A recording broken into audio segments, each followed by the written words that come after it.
সড়ক মন্ত্রণালয় থেকে সড়ক ও সেতু মন্ত্রণালয় থেকে আমরা এখানে একটা উদ্যোগ নিয়েছি যে আমরা একটা মাল্টি মডেল একটা ট্রান্সপোর্ট প্ল্যান আমরা করতেছি। তো এই জন্য এই প্ল্যানের মধ্যে আমরা সব কিছুকে একত্র করে দেখব, সড়ককে দেখব, রেলপথকে দেখব, নদীপথকে দেখব, সবগুলোকে আমরা একত্রে করব এবং আমরা যেখানে যেটা উপযুক্ত সেটার উপরেই জোর দেব। যেখানে নদীপথে মুভমেন্ট সহজতর হবে সেখানে নদীপথের উপর জোর দেওয়া হবে, যেখানে রেলের জন্য সহজতর হবে সেখানে রেলের যাতায়াত করতে হবে। কারণ এই শুধুমাত্র এই সড়কের উপর যে নির্ভরতা এটা আমাদেরকে কমাতে হবে। কারণ এই সড়কের উপর যদি, কারণ আপনার তো আমাদের দেশ তো জায়গা নাই, আমি তো প্রত্যেক দিনই ভূমি অধিগ্রহণ, এটা একটা দীর্ঘ প্রক্রিয়া এবং একটা অত্যন্ত ব্যয়বহুল প্রক্রিয়া।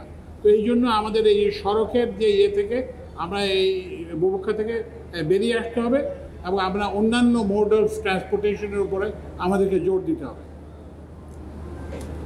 আর সড়কের ক্ষেত্রে শুধু যে এটাই সমস্যা তা না, কারণ আমরা তো কত সড়ক বানাবো। আমি তো সবাইকে, আমার সিনিয়র সচিব আছে এখানে ওই যে সড়ক মন্ত্রণালয়ের, আমার কাছে প্রত্যেক দিনই আসে 100 কোটি টাকা, 200 কোটি টাকা, 50 কোটি টাকা কি ওই ভূমি অধিগ্রহণ বাবদ। তো আমি এসানকে বলি যে এসান তুমি যেভাবে ভূমি অধিগ্রহণ করে যাচ্ছ আমাদের তো কবরের জায়গা পাওয়া মুশকিল হবে। কারণ বাংলাদেশ তো অন্য আরও অনেক প্রয়োজন আছে, বাসাবাড়ির প্রয়োজন আছে, শিল্পের প্রয়োজন আছে। তো ওই জন্য রাস্তাকে আমরা একটা আনতে হবে, এটা একটা সমস্যা। আরেকটা বড় সমস্যা হচ্ছে যে আমাদের যে রাস্তার নির্মাণ ব্যয় অনেক বেশি, এটা কিন্তু কমাতে হবে। এটা আমাদের যে আশেপাশের দেশ সেসব দেশের তুলনায় আমাদের রাস্তা নির্মাণের ব্যয় অনেক বেশি, এগুলো কমাতে হবে। এবং রাস্তাঘাট আপনারা তো জানেন যে এটা একটা দুর্নীতির একটা বড় ক্ষেত্র। এই দুর্নীতি কমালে এবং এই যে আমাদের যারা প্রকৌশলী তারা যদি করেন তাহলে এইটাকে 20 থেকে 30% ব্যয়, রাস্তা নির্মাণের ব্যয় কমানো সম্ভব। আরেকটা জিনিস যেটা এখন আপনারা দেখছেন যে পত্রপত্রিকায় সয়লাভ হয়ে গেছে, সব রাস্তা ভেঙে গেছে, চলাচল করা যাচ্ছে না। সিলেট থেকে আমি প্রত্যেক দিন কল পাই, আমার উপদেষ্টারাও কল করেন যে ওখান থেকে ওই যাতায়াতের পথে ভয়াবহ সমস্যা। তো ওই জন্য আপনাকে রাস্তার শুধু যে ব্যয় কমালে হবে না, রাস্তার যে টেকনোলজি সেটাকেও চিন্তা করতে হবে। আমরা যখন ব্যয় কমানোর কথা বলি তখন আমরা লাইফ সাইকেল কস্টের কথা বলি, যে যাতে আপনি একটা খুব অল্প ব্যয়ের রাস্তা করলেন, এই বিটুমিনের রাস্তা করলেন, এক বর্ষাতে এটা উঠে গেল এবং সেটা না করে আমরা যেটা রিজিড পেভমেন্ট, যদি আমরা রিজিড পেভমেন্ট সেগুলোতে আমরা যেতে হবে।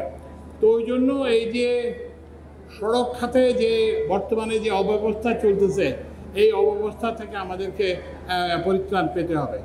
এক হচ্ছে সড়কের উপর আমাদের নির্ভরতা কমাতে হবে, অন্যান্য যেসব যাতায়াতের মাধ্যম আছে, রেলপথ, নদীপথ এবং বিমান, এইসবগুলোর ব্যবহার বাড়াতে হবে।